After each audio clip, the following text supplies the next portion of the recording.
depuis le lancement du reporting RSE à la SNCF, que demandez-vous à vos commissaires aux comptes? La SNCF, nous réalisons depuis 2012 un rapport RSE de type article 225. Nous avions précédemment un reporting RSE, mais l'article 225, on le réalise depuis 2012. Et donc nous demandons à nos commissaires aux comptes deux choses: l'attestation de présence et de nous délivrer une assurance soit modérée, soit raisonnable sur certains indicateurs.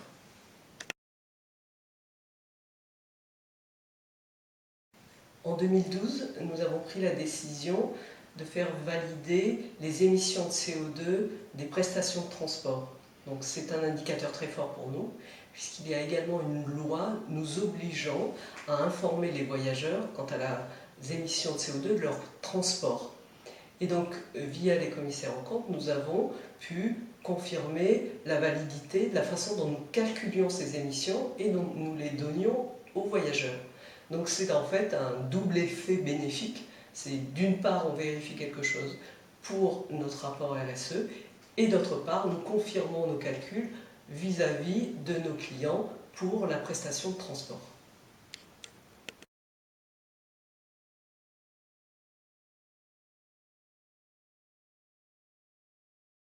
Alors, la première rencontre avec les commissaires aux comptes a été très importante, puisque nous leur avons demandé « mais comment procédez-vous » En fait, ils nous ont dit c'est très simple, il faut que vous ayez un référentiel.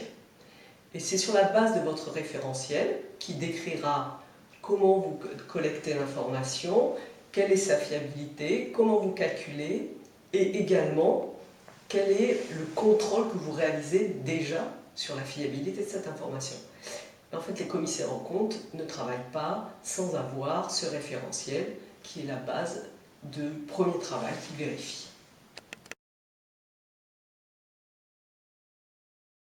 Le référentiel, nous l'avons construit à partir de ce qui se fait, c'est-à-dire que nous sommes allés regarder ce que les entreprises qui avaient de l'avance sur nous avaient déjà réalisé. Le référentiel, c'est public, on peut les obtenir. Donc nous avons regardé quelles étaient les bonnes pratiques, comment travaillaient les autres. Et puis nous étions en train de développer un système d'information développement durable qui nous permet de crédibiliser tout notre travail et surtout de pouvoir conserver toutes ces données dans le temps. Donc pour réaliser ce SIDD, nous avions besoin de bâtir ce référentiel. Donc nous avions ce référentiel et les commissaires aux comptes nous l'ont regardé et effectivement nous ont demandé de réorienter quelques éléments qui n'étaient pas assez précis ou qui nécessitaient plus de détails.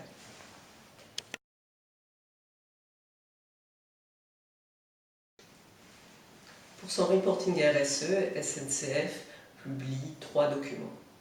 Le rapport de gestion, dans lequel il est fait référence au rapport RSE, et dans lequel nous avons quelques pages qui donnent les principaux indicateurs, plus des éléments expliquant ces indicateurs. Ça, c'est dans le rapport de gestion. Ensuite, nous publions un rapport RSE qui a plus de 100 pages et qui répond point par point à tous les éléments de l'article 225. Et donc c'est ce rapport très complet qui est publié sur le site sous forme PDF, donc tout un chacun peut aller le télécharger, et quelques exemplaires sont imprimés, mais l'esprit vraiment de ce rapport RSE, c'est d'être téléchargeable sur le site de la SNCF.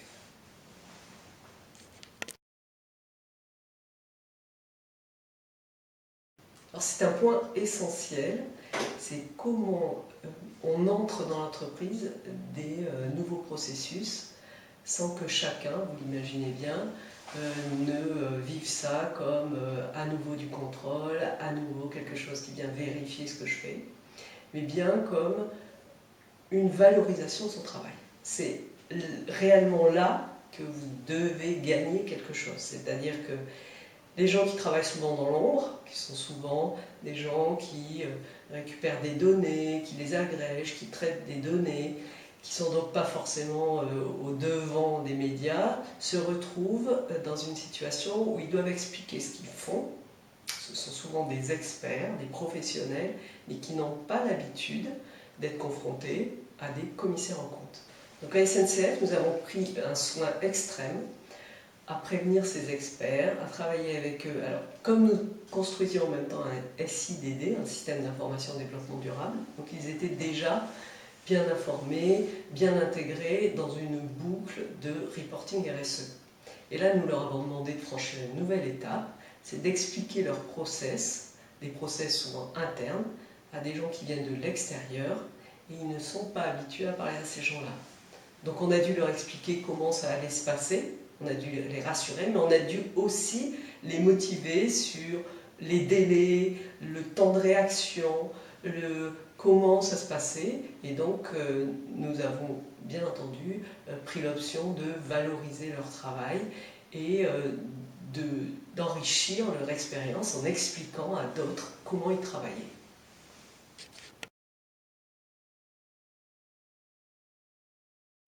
Alors le reporting extra-financier est une histoire qui est en train de s'écrire. L'esprit de la loi, c'est quand même d'arriver vers ce qu'on appelle un rapport intégré, donc qui rapproche les données financières et les données extra-financières. Et là, vous aurez une image de l'entreprise, c'est-à-dire quand je dis image, je dis une vision de l'activité et de l'impact de ce que fait l'entreprise qui sera complète. Et c'est bien là que l'on crédibilise l'action de la RSE et qu'on la remet à un niveau qui est du même ordre que le niveau financier. Et ça, c'est le champ de ce qui va se passer dans les années qui arrivent.